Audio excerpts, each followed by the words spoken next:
സിപിഎമ്മിന്റെ സ്വതന്ത്ര എംഎൽഎയായ പി.വി. അൻവർ തുറന്നുവിട്ട വിവാദം സംസ്ഥാന സർക്കാരിന് ഉണ്ടാക്കാൻ പോകുന്നത് വൻ പ്രതിസന്ധിയായിരിക്കുമെന്നാണ് സൂചന.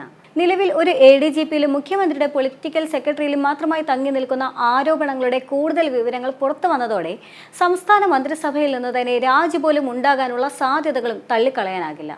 ഇന്ന് കോഴിക്കോട് മാധ്യമങ്ങളെ കണ്ട പ്രതിപക്ഷ നേതാവ് വി.ഡി. സതീശൻ സൂചന നൽകിയതും അതുതന്നെയാണ്. വിവാദങ്ങളെ കാണാൻ പോകുന്ന പൂരം എന്ന് വിശേഷിപ്പിച്ചുകൊണ്ടാണ് അദ്ദേഹം പറഞ്ഞത്. എഡിജിപിക്കൊപ്പം RSS നേതാവിനെ കണ്ട ഉന്നതരുടെ പേര് കേട്ടാൽ കേരളം ഞെട്ടുമെന്നും വി.ഡി. സതീശൻ പറഞ്ഞിരുന്നു. ഈ പരിപാടി ഈ ഒസബലയുമായിട്ട് സംസാരിച്ച കാര്യം ശരിവെച്ചല്ലോ. അതിനെ തുടർന്നാണ് റാം മാധവുമായിട്ട് ചർച്ച നടത്തിയെന്നുള്ള വാർത്ത വന്നത്. അതിൻ്റെ കൂടെ ഉണ്ടായിരുന്നത് ബിസിനസ്സുകാരാണോ ആരാണോ എന്നൊന്ന് പുറത്തു വരട്ടെ, നിങ്ങളൂടെ അന്വേഷിക്കുക. അത് കേരളത്തെ ഞെട്ടിക്കുന്ന വേറൊരു സാധനമായിരിക്കും. രാം മാധവിനെ കാണാൻ പോയപ്പോൾ ADGPയുടെ കൂടെ ഉണ്ടായിരുന്നത് ആരാണ് എന്നത് കേരളം ഒന്നുകൂടി ഞെട്ടാൻ പോകുന്ന ഒരു സംഭവമായിരിക്കും. മഞ്ഞുമലയുടെ ഒരറ്റം മാത്രം, അതിനാൽ തന്നെ വിവാദങ്ങൾക്ക് പിന്നിൽ പലതും ഒളിഞ്ഞിരിപ്പുണ്ടെന്ന സൂചനകളാണ് പുറത്തുവരുന്നത്. സർക്കാരിന്റെ ഓരോ നീക്കങ്ങളും പ്രതിപക്ഷം നിരീക്ഷിച്ചുകൊണ്ടിരിക്കുകയാണ്. സർക്കാരിന്റെ നീക്കങ്ങൾ അറിഞ്ഞ് മറുനീക്കം എന്നത് തന്നെയാണ് പ്രതിപക്ഷത്തിന്റെ ശക്തമായ തീരുമാനവും. കോവളത്ത് ADGP അജിത് കുമാറിനൊപ്പം ഭരണപക്ഷത്തെ ഉന്നതനും RSS നേതാവിനെ കണ്ടു എന്നതുമാണ് പുതിയ കോലാഹലം. CCTV ദൃശ്യങ്ങളടക്കം ഈ ആരോപണം സാധൂകരിക്കാൻ വേണ്ടി വേണ്ടപ്പെട്ടവരുടെ പക്കലുണ്ട് എന്നാണ് കേൾവി. അതൊക്കെ എത്തേണ്ടവരുടെ പക്കൽ എത്തിയിട്ടുണ്ടെന്നും സൂചനകൾ ലഭ്യമാണ്. എന്തുതന്നെയാണെങ്കിലും ഇങ്ങനെയാണ് കാര്യങ്ങളെങ്കിൽ വി.ഡി. സതീശൻ പറഞ്ഞത് കൃത്യം തന്നെയാണ്. മഞ്ഞുമലയുടെ ഒരറ്റം മാത്രമാണ് ഇപ്പോൾ പുറത്തു വന്നിരിക്കുന്നത്. ഇപ്പോൾ പുറത്തു വരുന്ന പേരുകൾ ചെറിയ പരൽമീനുകൾ മാത്രമാണെന്നും വരാനിരിക്കുന്നത് വമ്പൻ സ്രാവുകളുമാണ് എന്നുമാണ് മറ്റ് റിപ്പോർട്ടുകൾ വരുന്നത്. അങ്ങനെ വന്നാൽ മന്ത്രിസഭയിൽ നിന്ന് തന്നെ രാജികൾ ഉണ്ടായേക്കാനുള്ള സാധ്യതയും ഏറെയാണ്. വിവാദങ്ങൾ ഒരു മന്ത്രിയുടെ രാജിയിലെ അവസാനിക്കൂ എന്നതടക്കമുള്ള പിന്നാമ്പുറ സംസാരങ്ങൾ തലസ്ഥാനത്ത് പ്രചരിക്കുന്നുമുണ്ട്. ADGPയുടെ കസേര തെറിപ്പിച്ചാൽ മാത്രം പോരാ, അദ്ദേഹത്തിനെതിരെ അന്വേഷണവും കൂടി വേണമെന്ന നിലപാടിലേക്ക് മാറിയിരിക്കുകയാണ് ആരോപണം ഉന്നയിച്ച പി.വി. അൻവർ MLA. അന്വേഷണം അട്ടിമറിച്ചാൽ ബാക്കി പിന്നാലെ കാണാം എന്ന മുന്നറിയിപ്പും അൻവർ നൽകുന്നുണ്ട്. അൻവറിനെ അനുനയിപ്പിക്കാൻ പാർട്ടി ഇറക്കിയ നയതന്ത്ര ഇടപാടുകളൊന്നും തന്നെ ഇതുവരെ ഫലം കണ്ടില്ല എന്നതും ശ്രദ്ധേയം തന്നെയാണ്. മാത്രമല്ല, അൻവർ നിലപാട് കടുപ്പിക്കുകയും ചെയ്തിരിക്കുകയാണ്.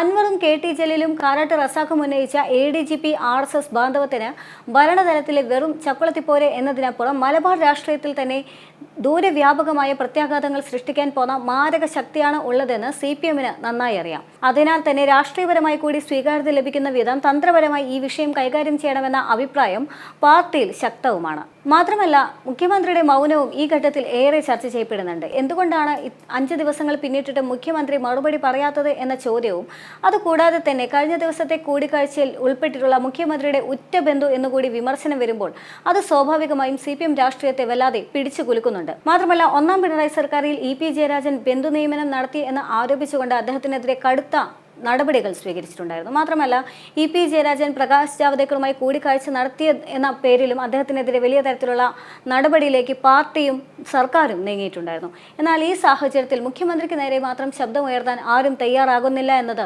മുഖ്യമന്ത്രി ഒരു അധികായനായ നേതാവ് തന്നെയാണ് CPM-ൽ എന്നതിൻ്റെ സൂചന തന്നെയാണ്. ഒരു കാലത്ത് പാർട്ടിയെ സംരക്ഷിച്ചു നിർത്തിയതിൻ്റെയും സാമ്പത്തികമായി ആണെങ്കിലും പാർട്ടിയെ സഹായിക്കുന്നത് കൊണ്ടും ആരും മുഖ്യമന്ത്രിക്കെതിരെ തിരിയുന്നില്ല എന്ന ഒരു ധാരണയും യഥാർത്ഥത്തിൽ CPM-നുള്ളിൽ തന്നെ തലപൊക്കുന്നുണ്ട്. എന്നാൽ അത്തരമൊരു ധാരണ CPM-ന് ഉള്ളിൽ ഉള്ളതുകൊണ്ട് തന്നെ മുഖ്യമന്ത്രിക്കെതിരെ നേരിട്ട് ആരും രംഗത്ത് വന്നില്ല എങ്കിൽ പോലും പരോക്ഷമായാണെങ്കിലും അല്ലെങ്കിൽ ചില മുറുമുറുപ്പെങ്കിലും പാർട്ടിയുടെ അടിത്തട്ടിലെല്ലാം തന്നെ സജീവമാണ് എന്ന് കാണാൻ സാധിക്കും. ഇതിനെല്ലാം തന്നെ ആകെത്തുകയാണ് കഴിഞ്ഞ 2 ദിവസങ്ങളായിട്ട് MV ഗോവിന്ദൻ നടത്തുന്ന ചില പ്രസ്താവനകൾ. കൃത്യമായി തന്നെ കുറുക്കിക്കൊള്ളുന്ന തരത്തിൽ അദ്ദേഹം മറുപടികൾ പറയുന്നുണ്ട്. സർക്കാരിനാണ് പങ്ക്, CPM-നല്ല പങ്ക് എന്ന് പറഞ്ഞുകൊണ്ട് കൈയഴിയുന്ന സമീപനം സ്വീകരിക്കുന്നുണ്ട്. പലതരത്തിൽ MV ഗോവിന്ദൻ ഇത്തരത്തിലുള്ള അസ്വാരസ്യങ്ങളെല്ലാം തന്നെ കൊണ്ട് കഴിയും വിധം പ്രകടവുമാക്കുന്നുണ്ട്. ഇതെല്ലാം തന്നെ കാണിക്കുന്നത് മന്ത്രിസഭയിൽ വലിയ തരത്തിലുള്ള ഒരു വിള്ളൽ വീഴാനുള്ള സാധ്യതയുണ്ടെന്ന് തന്നെയാണ്. ഇനി സർക്കാരിനെ സംബന്ധിച്ച് പരിശോധിക്കുകയാണെങ്കിൽ കഴിഞ്ഞ ദിവസം AN ഷംസീർ മാത്രമാണ് മുഖ്യമന്ത്രിക്ക് അനുകൂലമായ ഒരു നിലപാട് സ്വീകരിച്ചത്. എന്നാൽ ആ നിലപാടിനെ MP രാജേഷ് ഖണ്ഡിക്കുക പോലും ചെയ്യുന്നുണ്ട്. അതായത് കൃത്യമായി പറയുകയാണെങ്കിൽ മന്ത്രിസഭയിൽ തന്നെ മുഖ്യമന്ത്രിക്ക് എതിരെയുള്ള നീക്കങ്ങൾ അഥവാ മുഖ്യമന്ത്രിയോട് കിടപിടിക്കാത്ത തരത്തിലുള്ള നീക്കങ്ങൾ അദ്ദേഹത്തെ പരോക്ഷമായെങ്കിലും വിമർശിച്ചുകൊണ്ട് രംഗത്ത് വരുന്നുണ്ട് എന്നുള്ളതും സജീവം തന്നെയാണ്. എന്തു തന്നെയാണെങ്കിലും ADGPക്കെതിരെ നടപടി എടുത്തില്ല എങ്കിൽ ഈ വിഷയം കൂടുതൽ വിവാദങ്ങളിലേക്ക് കത്തിക്കേറാനുള്ള സാധ്യത ഏറെയാണ്. നേരത്തെ സൂചിപ്പിച്ച പോലെ തന്നെ പ്രതിപക്ഷമാണെങ്കിലും ഒരു അവസരം നോക്കിയിരിക്കുകയായിരുന്നതുകൊണ്ട് തന്നെ പ്രതിപക്ഷത്തിന്റെ ഭാഗത്തു നിന്നും ശക്തമായ കരുനീക്കങ്ങളും ഉണ്ടാകും. ഈ സാഹചര്യത്തിൽ ADGPയിൽ മാത്രം വിഷയം അവസാനിക്കില്ല എന്ന് തന്നെ വേണം മനസ്സിലാക്കാൻ.